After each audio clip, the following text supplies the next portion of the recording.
What's poppin', Cougs? I'm your host, Mason Fishel. You're here for another episode of Coug on the Clock. I'm here with first-timer. Let's introduce yourself. I'm Zander Adams. Super stoked to be here. Thanks for having me, Fish. Of course. We have a lot to talk about, and let's just get right into it. We got WSU Football, MLB, talk about the Seattle Mariners, some NBA news, and, of course, NFL recap.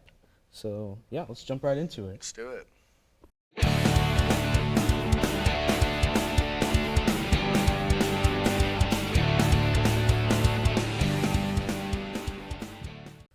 All right, our first topic is WSU football, and what can I say? You caged up the Bears. Great weekend here at Martin Stadium in Pullman. Could not be happier with how that game turned out. Oh, yeah. WSU beat Cal 28-9 on homecoming night.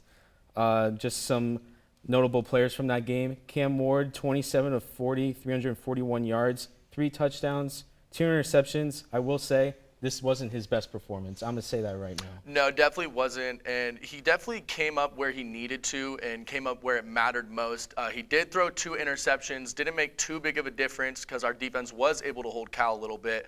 But at the same time, would have wanted a little safer production from him, I would have said. Definitely a lot of opportunities that Cal could have tried to take to get more points up on that board and contest that win a little more. Luckily, they could not. They couldn't produce off of that. But yeah, Cam Ward, 343 passing yards, pretty solid, I'd say. I also really like Renard Bell's touchdown, 115 yards for him, 8 receptions. Nakia Watson with his 52 rush yards was also pretty big. I want to bounce back to that defense real quick. They stopped a really good rushing Cal team led by Jaden Ott. Yeah, what can I say? This defense is just a bunch of dogs, let me tell you. Dogs in a good way, not the Husky way, but very poor choice of words on my part. Jaden Ott, yeah, he had 1 touchdown in that game, a 2-yard run, and then after that they failed their 2-point conversion, which I feel like kind of was a nail in the coffin, even though it was early on the game. I think it was, third quarter that went down. So definitely not quite a nail in the coffin after they missed that 2-point conversion, but you're losing a little bit of momentum after that when you're trying to keep up to the pace that the Cougars were playing that day. Yeah. Also, one other person that Cougs fans should be looking at is Robert Farrell, the short king. I mean, he had 6 receptions, 79 yards, and a touchdown. He's been producing a lot for this Cougar offense. They have him returning kicks, turning punts. They have him in the slot. I mean, he's producing a lot for this offense, and they're the reason why they are 4-1 right now. Absolutely. And the Cougars play USC, which is, right now as we're recording this, they are number 6 in the nation. They play at USC.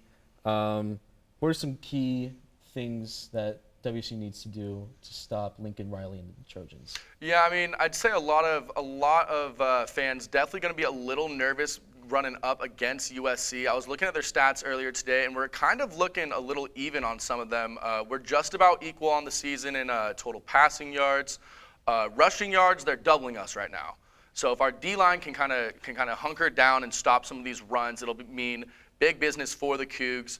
Definitely a little nerve-wracking, but honestly, I'm seeing a Coug win here. Not to jinx it, I can knock on wood, but I mean, USC, not wood, but we're going to pretend it is. USC has not matched up against a ranked team yet, which I think says a lot more than some people want to admit, at least USC fans probably want to admit.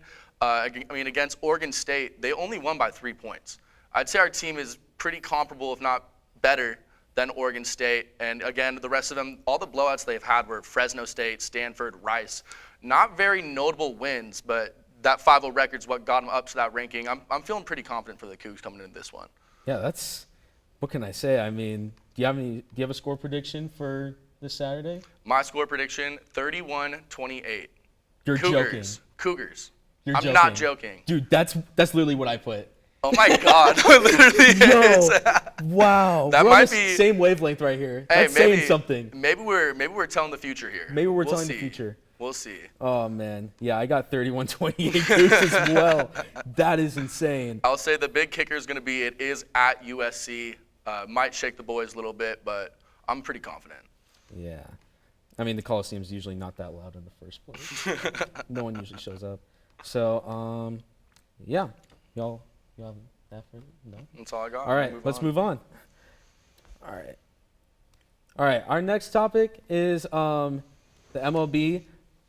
Right off the bat, I gotta give credit where credit is due. The Seattle Mariners, finally clinched a wild card spot. They made it to the playoffs. First time in 21 years, ending their 21-year drought. Longest drought in baseball. Yeah, not anymore. Snapped. Kyle Riley, walk-off dinger to win. He's a Seattle legend now. I mean, I was with some of my Mariners friends, and they were going absolutely ballistic. Shout out to Gunnar Scott Miller. But, oh, man, what a great time to be a Mariners fan. Not for us, though. We're Angels fans. I mean, we're both from Orange County, which is kind of insane. But it took a lot. It took a lot for me to be able to look at all of my Mariners friends I was watching that game with and be like, I really do owe you congratulations here, but all the rest of the season, I was so much trash talk I was dishing out, and so I kind of had to bite my tongue, congratulate the boys. A big shout out to Justin Hollander, was assistant general manager, promoted to general manager of the Seattle Mariners. Not really as much of a promotion of responsibilities as I was reading online, but more of a codification of what he was already doing with the team and kind of respect and giving him a title for his dedication to the team. If you don't really know his story, 2008 he started working in front office with player development and scouting assisting for the Los Angeles Angels, funny enough. 2016 he arrives in the Seattle front office. 4 years later was promoted to the assistant general manager, 2020, and now offered the GM job, making it official. Also, the Angels did, I believe it was a year ago, offered him the GM job as well. Really? And he turned that down, stayed in Seattle, and I guess it's definitely the outcome that he was preferring for his family and staying in Seattle. Wow. I did not know that.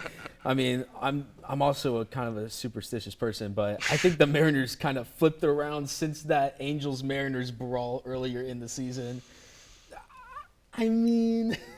Yeah, I was hoping that was going to give the Angels maybe a little bit of a spark, a little bit of fire under them, and it really just did the opposite. They were not performing very well after that one, and the Mariners, the complete opposite, flipped the script and were playing phenomenal after that brawl, really. Yeah. I want to pivot to the MLB playoffs real quickly. We have like 30 seconds. So as we're recording this, there's like 3 or 4 days left of the regular season. The American League picture is set for the playoffs. The Astros, Yankees, Guardians, Mariners, Rays, and Blue Jays all made the playoffs. I think the Astros and the Yankees have first-round byes. I mean, honestly, for the American League, I said this a very long time ago on this show. I did say the Mariners would win the pennant. I do have to keep to my word, but also, I don't know. It might be the Mariners and the Astros in the ALCS. I mean, they might be playing each other in anyways, so we'll see. But the National League is almost set. I think the Padres just clinched last night. I don't really see them going that far anyways. I think the Dodgers will probably make a deep run. If not, maybe the defending champions, the Atlanta Braves. I almost said the Mets. But yeah, we'll see what happens. I think probably next week on this show we'll probably have a full MLB prediction through the entire playoffs. So I'm gonna stop there for that. All right. You good on that? Yeah, I'm good. All right, cool. Let's move on to the next topic. So our next topic is NBA. NBA season's just around the corner. I only have a couple notes here. I know Zander has a lot to say, so I'm going to throw it over to this guy. Yeah, so regular season play for the NBA commencing on October 18th. I could not be more excited. I've been waiting for this all year. But the games on that day are going to be played. Celtics are going to be hosting the Sixers in Boston. The Warriors will be hosting the Lakers in LA. Let's go. I'm real excited about that one. I cannot wait to see my Lakers come out. As a Lakers fan, it's time to bounce back. Absolutely. I will say preseason is happening right now in Japan. This is actually huge for the global sports scene. We haven't seen a lot of exhibition games like that for leagues going out since COVID. And the fact that the NBA is having slews of games played in Japan is absolutely huge for the business and culture side of the league. Another note, this was brought up to us right before we started filming here. The Suns lost to the Australian team, the 36ers, in preseason. They lost to an Australian pro team. And you just got to say, as an NBA fan, it's embarrassing. It's embarrassing For your team to go down like that. Especially if you're a Suns fan. I know a couple Suns fans, but it's also just kind of worrying. It's you got to respect the international play though. Like the global play from basketball has been evolving so much in the past few decades, and you have a lot of these teams that are competing so much heavier against really the most competitive league in the world. But yeah, some other big things that happen in the NBA. Blake Griffin signs with the Celtics. He's kind of washed up, but hey, we'll see what happens. I think the Celtics are actually posturing for another really deep run here. I believe that. Yeah. They played the Warriors obviously in the finals last season. They also traded Daniel Tice 4 more players and a first-round pick for Malcolm Brogdon, which Malcolm Brogdon has been one of my favorite players in the league since he was playing with the Bucks and Giannis's early come up. Sensational player, sensational forward. He's going to do some big things for the Celtics. He might be the X factor they need to come out and win a championship this year.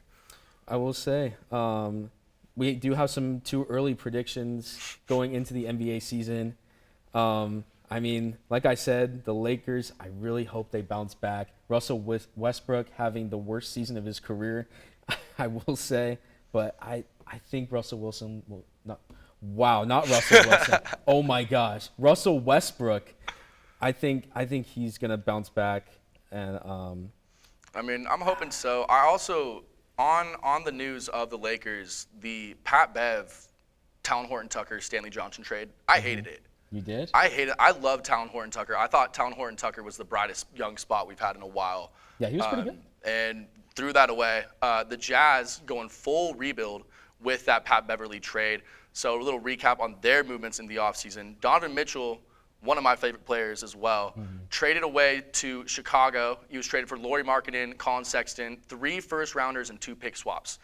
Along with that, Rudy Gobert, back-to-back Defensive Player of the Year center for the Jazz, sent to Minnesota for Malik Beasley, Pat Bev, who would go to the Lakers, and Bojan Bogdanovic sent to the Pistons as well. So the Jazz's whole little big three they had built there is just vanished after, 4 straight seasons of playoff runs, but abysmal playoff runs, if I'm going to be honest. Yeah. So we'll see how they posture for this season. I'm looking to see some big things from the Jazz, a little more down the line, but I think they're setting up for a great future here. All right, right now, real quickly, NBA Finals 2023.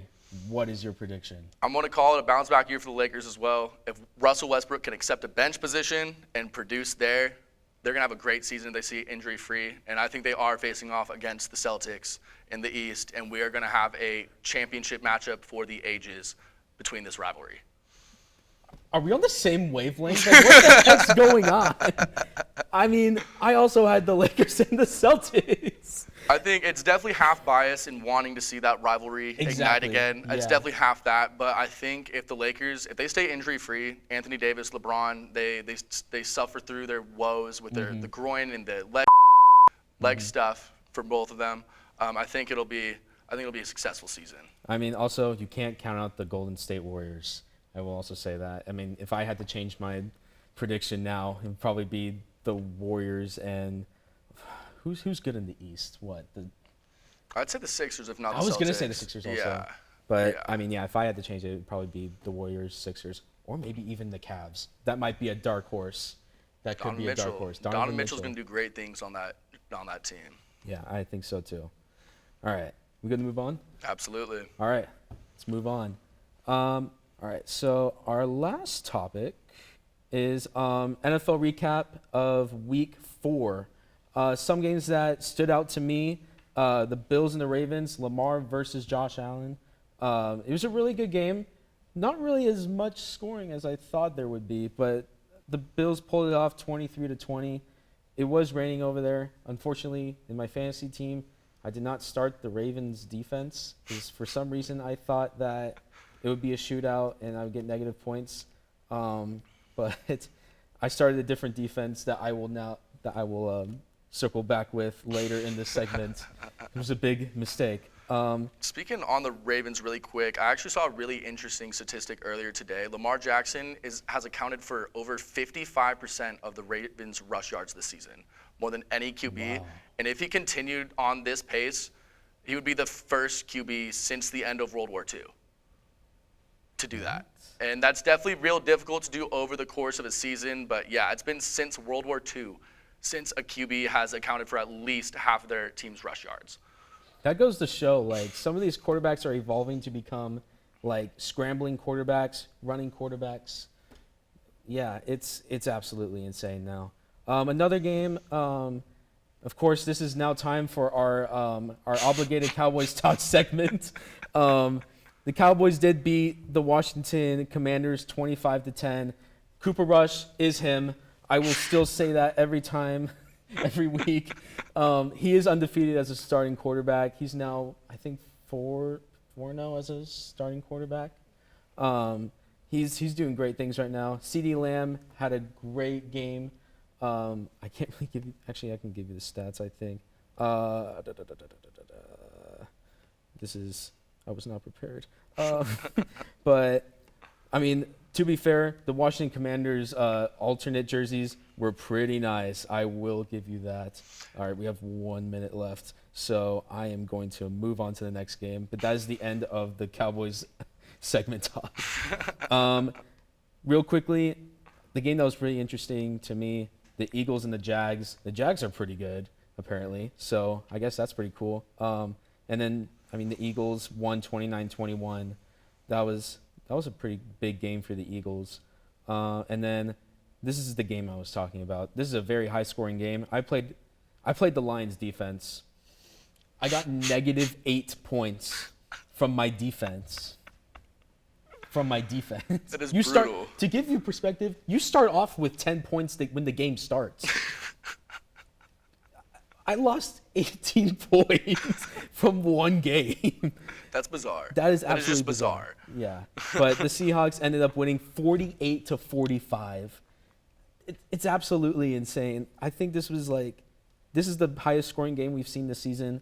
I mean, the Seahawks, are the Seahawks like okay?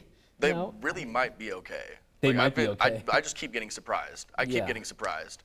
They might be okay. Yeah, I mean, the Lions, I think, are a dark horse team. They might make a wild card. I don't know, maybe. But Motor City Dan Campbell, he's a good coach. Biting off kneecaps, doing whatever it takes to win, but unfortunately came up short on this game against the Seahawks. All right. I will say congrats to Jimmy Smith of the Ravens as well on his retirement. 11 seasons in the league, started 90 games, and won that Super Bowl with them in 2012. Congratulations, cornerback Jimmy Smith. All right. Awesome. All right. That is all that we have time for today. So let's take a look at our birthdays for Wednesday, October 5th. That will be when this episode airs. Let's see. Just a couple. Jesse Eisenberg, Kate Winslet from, I think, Titanic. Did she play in Titanic? And many other roles as well. Oh, yeah. Travis Kelce, tight end for the Kansas City Chiefs. Got suplexed a couple weeks ago. That was kind of funny to watch. Bernie Mac, comedian. I think he was in Ocean's 11. Pretty good in that role. And then Ray Kroc, CEO of Don's, McDonald's, the Golden Arches, Mr. Big Mac himself. Happy birthday to you. Do you have any other birthdays? Yeah, just one other. A big happy birthday to the man, Neil deGrasse Tyson, icon in science and in science communications with the platforms he's taken in the past years, and kind of a Bill Nye figure, I'd say. Very like to Bill Nye. Nice. All right. That's all that we have for you today on this session of Coug on the Clock. Please follow us on all of our social media platforms at Wazzu Sports Network, Twitter, Instagram. I think I keep saying Facebook. I think we have a Facebook, but Yeah. Also, check out our merch store, which is in the link in our Instagram bio. Go check all that out. We have new Halloween stuff in there too. Looking pretty good. Alex did an amazing job working on the logo. Shout out to you, Alex, putting your blood, sweat, and tears into that whole website. Kudos to you. And do you have any last words to say as we go off? I could just say one last congratulations to the Mariners, as much as I hate to say it, and looking forward to an amazing Lake Show season. Oh, yeah. All right. I'm Mason Fishel. I'm Zander Adams. And we're signing off. Go Cougs. Go Cougs. Boom.